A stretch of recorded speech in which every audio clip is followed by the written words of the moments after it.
Hello friends, வணக்கம். Welcome to Mrs சமையலறை. நாம் இன்றைக்கி பார்க்க போகிற ரெசிபி என்னென்னா, வெறும் 3 பொருளை வச்சு மேலே நல்லா கிறிஸ்பியாக உள்ள நல்லா சாஃப்டாக டீ கடை இனிப்பு போண்டா தாங்க பார்க்க போகிறோம். இதை செய்யறதுக்கு 3 பொருள் இருந்தால் போதும். குயிக்காகவே ஒரு 10 நிமிஷத்தில் நம்ம செஞ்சு முடிச்சிடலாம்.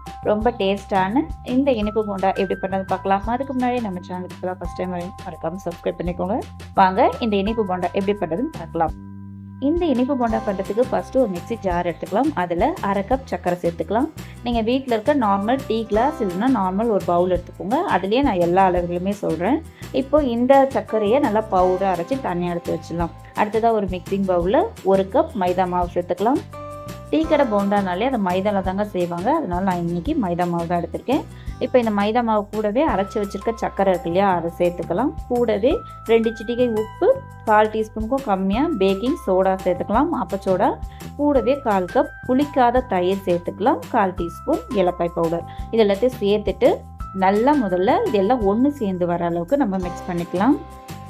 எடுத்தோடனே தண்ணி சேர்க்கக்கூடாதுங்க. இந்த மாதிரி ஃபஸ்ட்டு மிக்ஸ் பண்ணிவிட்டு அதுக்கப்புறமா கொஞ்சம் கொஞ்சமாக தண்ணி சேர்த்து நல்லா ஸ்மூத்தான பேட்டராக நம்ம ரெடி பண்ணிக்கணும். மாவு ரொம்ப திக்காக இருக்கக்கூடாது, அதே சமயம் ரொம்ப தண்ணியாகவும் இருக்கக்கூடாது. கொஞ்சம் கொஞ்சமாக தண்ணி சேர்த்து இது மாதிரி நல்லா மிக்ஸ் பண்ணிக்கோங்க. மாவு இந்த அளவுக்கு நல்லா ஸ்மூத்தாக இருக்கணும். பாருங்கள், திக்னஸ் உங்களுக்கு பார்க்கும்போதே தெரியும்னு நினைக்கிறேன். இப்போ இதை தனியாக மூடி அப்படியே ஒரு 10 நிமிஷம் அப்படியே வச்சிடலாம்.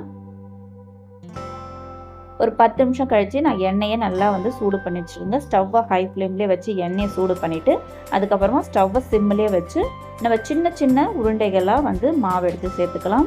நம்ம இதில் சர்க்கரை தயிர் சேர்த்ததுனால உடனே நமக்கு கலர் மாறிடும்.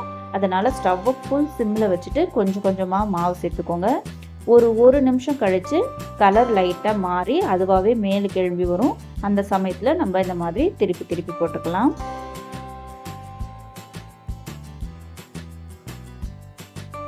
ஸ்டவ்வை சிம்லேயே வச்சு இந்த மாதிரி கலந்து விட்டுக்கிட்டே இருக்கணும். அப்போ தான் நமக்கு உள்ளேயும் நல்லா வெந்து எல்லா பக்கமும் ஒரே மாதிரி கலர் வந்திருக்கும்.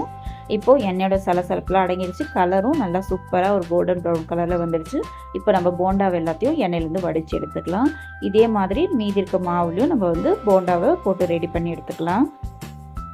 அவ்வளோதாங்க, நம்ம எல்லாத்தையும் சூப்பராக ரெடி பண்ணிட்டோம். இப்போ குழந்தைங்க வீட்டில் இருக்கிறதுனால டெய்லி எதனா ஒரு ஸ்நாக்ஸ் கண்டிப்பாக செய்ய வேண்டியதாக இருக்குது. அதுலேயும் இந்த மாதிரி வீட்டில் இருக்க குறைந்த பொருட்களை வச்சு ஒரு 10 நிமிஷத்தில் நம்ம இந்த மாதிரி சட்டுன்னு செஞ்சு கொடுத்துடலாம். அதுவும் குழந்தைங்க ரொம்பவே விரும்பி சாப்பிடுவாங்க.